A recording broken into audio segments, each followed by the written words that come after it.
Rozando, estamos ya a las 11 de la mañana, momento de analizar como todas las mañanas aquí en Newsroom qué es lo que ocurre en los mercados de la mano de Eva Villanueva y de XTV. Eva. Pues sí, muy buenos días, Leticia. Vamos a dar paso ya a Darío García, analista de XTV. Darío, muy buenos días. Muy buenos días, ¿qué tal? Pues arrancando la semana y viendo cómo nuestro selectivo, bueno, pues eso, se estrenaba con subidas esta jornada de cotización, 8.355 puntos, 0,83% de subida, mientras también, bueno, veíamos un cierre mixto en Asia y sí, ganancias generalizadas en toda Europa. No sé cómo ves la situación del mercado en estos momentos.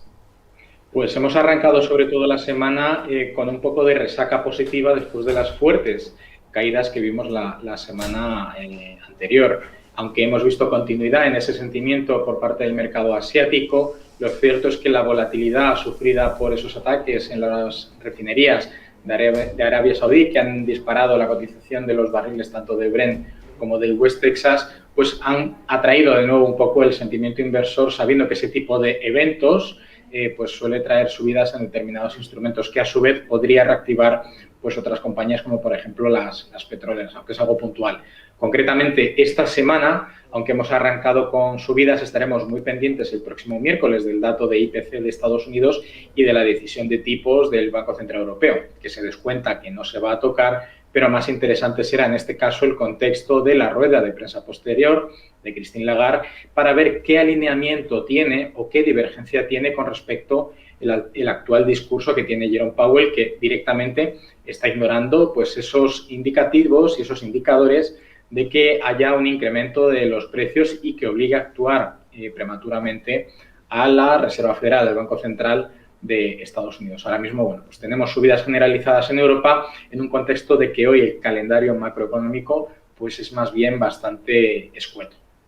Sí, hemos tenido esta mañana bueno, referencias como esa producción industrial que se ha desplomado en enero, pero evidentemente el mercado ha tendido otras referencias pendiente de esas rentabilidades y a ese petróleo, lo comentabas hace un momento, según las pantallas de XTV, que tenemos al crudo Brent en $69,50, pero bueno, tocando esos máximos de casi 2 años, vemos también cómo cotizan las compañías relacionadas con el oro negro. Vemos a Repsol, que iba en su escalada a los 11 euros, parece que ahora mismo se ha frenado, 0,87% a la baja. No sé qué te parece. Bueno, por cierto, Darío, no sé si tienes gráficos para compartir, también nos gustaría. Pues vamos a sacar, a ver si saco el gráfico de Repsol para que lo podamos ver y, bueno, pues os lo comparto ahora mismo. Me dais un segundito y lo tenemos. Vale. Lo que estábamos viendo ahora mismo es esa cotización en 10,87 euros la cotización de Repsol, que bueno, parece que siguen esa, que iba a tocar, ¿no? Esos 11 euros que se le resisten. Sí, efectivamente, lo que hemos visto es el impulso de primera sesión de la jornada, donde el barril de crudo llegó a esos $70, que de hecho es un precio que Morgan Stanley estima que va a ser el cierre para este primer trimestre del año 2021, aunque estamos hablando de unos precios muy disparados donde realmente el problema no está en la oferta, que recordemos que la OPEP pues, ha redistribuido un poco las cuotas e incluso a algunos países les va a permitir producir más. El problema está que todavía la demanda no se está recuperando en la misma proporción y de hecho a día de hoy el precio como tal del barril está sobrecomprado, es decir, está como unos precios muy por encima de lo que debería tenerlo para equilibrar lo que se conoce como la oferta y la demanda. En este caso, lógicamente, Repsol está muy alineado con la evolución del crudo, aunque también estamos muy pendientes de que, concretamente, Repsol, pues con esa salida a bolsa de su división de renovables, pues pueda separar un poco el negocio de lo renovable de lo clásico, lo relacionado directamente con los hidrocarburos y con el petróleo, lógicamente, y bueno, pues los retrocesos que vimos el viernes y los que estamos viendo a día de hoy van un poquito alineados con si hemos visto un fuerte rebote en el crudo en la jornada de hoy, pues probablemente debido a ese evento del fin de semana podamos ver retrocesos en las próximas jornadas y lo que estamos viendo hoy en el caso de la cotización de Repsol es un pequeño evento adelantado de correcciones. También es cierto que Repsol lleva prácticamente 2 semanas subiendo con esa evolución del sector energético y las perspectivas de, bueno, pues el número importante en relativo de salidas a bolsa en el mercado español y que Repsol en este caso es una de ellas y de ahí hemos visto pues a esa fuerte subida de, bueno, pues desde los 9,5 € aproximadamente, de los 9,80 aproximadamente, hasta los máximos del pasado jueves, que estuvieron en el entorno de los 11,14 €. Mirando al comportamiento de la tabla, lo que vemos hoy es a un sector financiero que se presenta de manera muy sólida, ganancias muy abultadas en todo el sector, en concreto Sabadell un 5,73% de subida, 4,5% lo que se anota Bank Inter, y vemos también al 2,5% de CaixaBank o el 2% de Bankia y BBVA. No sé cómo podemos juzgar esta revalorización en grupo, y también no sé si a modo individual cómo se dispara el Sabadell de nuevo, recuperando precios de conversaciones, de cuando estaban conversaciones con BBVA. Efectivamente, por un lado hay que tener en cuenta que el sector financiero norteamericano tiene ahora mucha más presión que el europeo. De hecho, hay que recordar que mientras en Estados Unidos existen esos temores de incrementos de las rentabilidades de los bonos de renta fija, que lógicamente implican que puedo asumir menos riesgo para obtener una rentabilidad equiparable a la que ha estado asumiendo el S&P 500 de media durante estos últimos 10 años, mientras que en Europa, la semana pasada, el Banco Central Europeo, en su programa de compras, la compra que hizo la semana pasada fue 5.000 millones inferior a lo estimado. Y eso quiere decir que puede que poco a poco el Banco Central Europeo esté reajustando su programa de compras para adaptarlo a las necesidades actuales. Y eso, lógicamente, es un indicador adelantado de que el Banco Central Europeo cree que va a haber una recuperación mucho más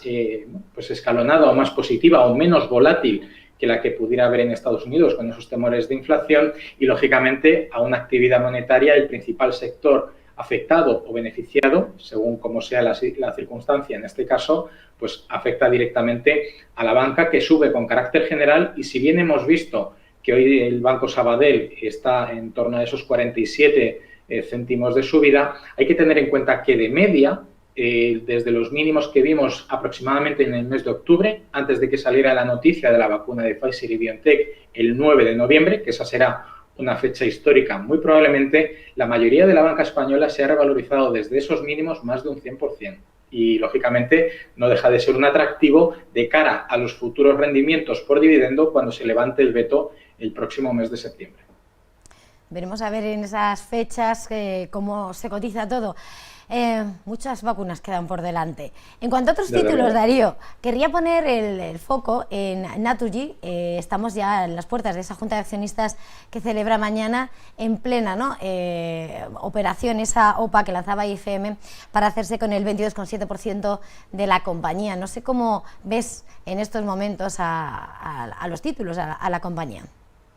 Bueno, pues desde que se conocía la noticia, en primer lugar, recordemos que el precio casi alcanzaba el precio de la OPA amistosa, de esos 22 € por acción. Después de eso, teníamos que esperar a ver si la CNMV, en este caso como organismo regulador, a través de como portavoz del Gobierno, pues favoreciera levantar esa restricción para las OPAs de capital no europeo por encima del 10% del capital social de una compañía estratégica en el país. Lógicamente, Naturgy es una compañía que se caracteriza precisamente por esas circunstancias, y, bueno, pues lo que falta es conocer que en la Junta de Accionistas pues haya una aceptación mayoritaria, que inicialmente, al menos en el precio, mostraron su conformidad, pero, lógicamente, quedará por saber los detalles, que esperamos y suponemos que en esta Junta de Accionistas tendremos un poquito más, y que mientras han estado esperando a esa aceptación por parte de, en este caso, de los organismos oficiales, pues entendemos que han seguido las negociaciones entre el fondo australiano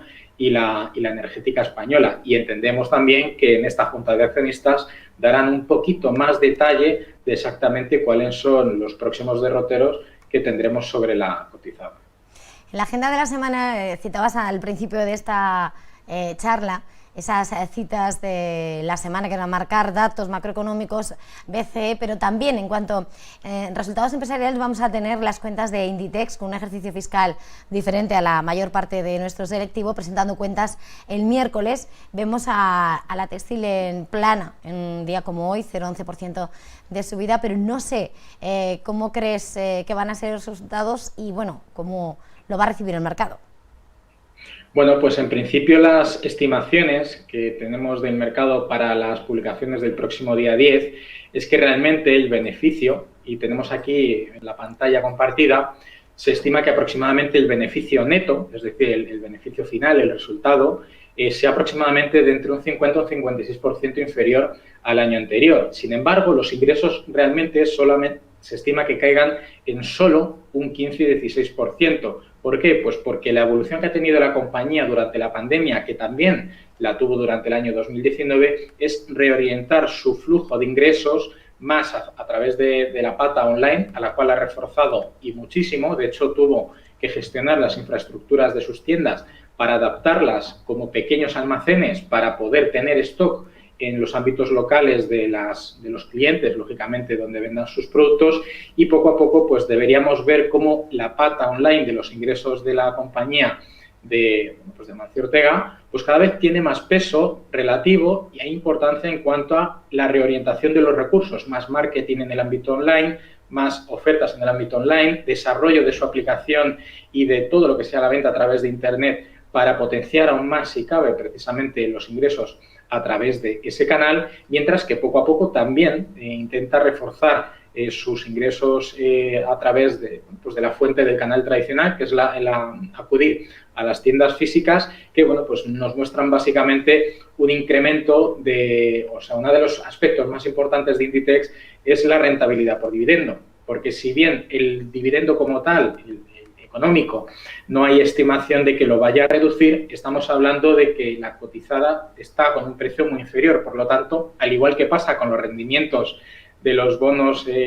estadounidenses, si yo voy a recibir el mismo dividendo comprando una acción mucho más barata, mi rentabilidad por dividendo futura se estima mucho mejor. De hecho, la mejora de este parámetro ha pasado del 1,2% al cierre del año 2019 a la estimación que se prevé para el próximo día 10 de que sea aproximadamente del 2,5%. Es decir, por dividendo, Inditex ha mejorado, o se estima que mejore, en más de un 100%. Uno de los atractivos de una compañía que no ha dejado de ser de crecimiento, que se ha consolidado lógicamente en el mercado y que ahora es más como una acción de valor, lógicamente, y que uno de sus parámetros fundamentales, que es el dividendo y la rentabilidad por dividendo, pues tiene vistas de mejorar en más de un 100%.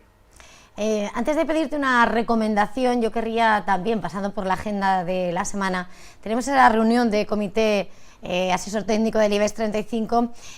¿cuál crees que va a ser su decisión? ¿Se va a mantener la tabla? Se había hablado sobre si Meliá podría abandonar el selectivo, aunque bueno, había razones más que de peso para mantenerse. No sé cómo lo ves. Bueno, pues aquí normalmente siempre que hablamos de quinielas eso es mucho más probable. Es cierto que tenga mucho peso el volumen de negociación de algunas compañías que hayan sido muy deprimidas o hayan estado muy deprimidas durante el año 2020. En este caso, la primera decisión después de arrancar el año 2021 pues dependerá mucho de las perspectivas que tenga precisamente este organismo a cómo quieren que se componga el selectivo de cara a que sea uno de los principales índices o que se revalorice en mayor medida que el resto, sabiendo que el punto de partida precisamente del IBEX 35 para este año 2021 está muy por debajo de otros selectivos. Por lo tanto, entiendo que intentarán mantener una cierta equidad o un equilibrio entre sectores para que no dependamos mucho del sector value tradicional, que es el que más peso tiene y sigue teniendo el IBEX 35, pero tampoco las perspectivas que hay de caídas en los sectores de crecimiento, si los incorporamos ahora, puedan deprimir o evitar que precisamente la subida del IBEX 35 sea la esperada, ¿no? De hecho, bueno, pues algunas compañías podrían tener cierto interés en entrar dentro del selectivo por lo que supone para los fondos de inversión y los ETFs en cuanto a las réplicas orgánicas, réplicas directas, pero bueno, habrá que esperar a ver lo que el comunicado oficial, si se quedan como están o si hay algún tipo de rotación dentro del propio selectivo.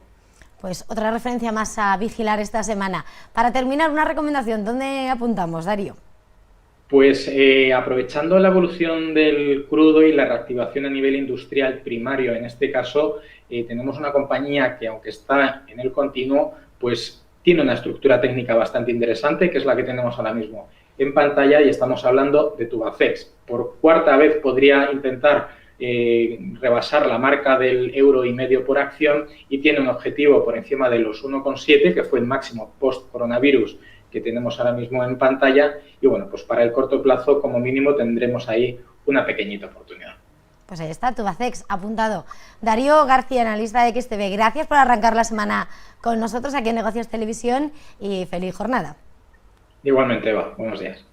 Y nosotros vamos a dejar aquí este tiempo de análisis con un IBEX 35 que a esta hora marca los 8.342 puntos, 0,68% arriba. Leticia. Pues muchas gracias a los dos, Eva, Darío, y ahora vamos a hacer un repaso de esas noticias que están marcando esta jornada.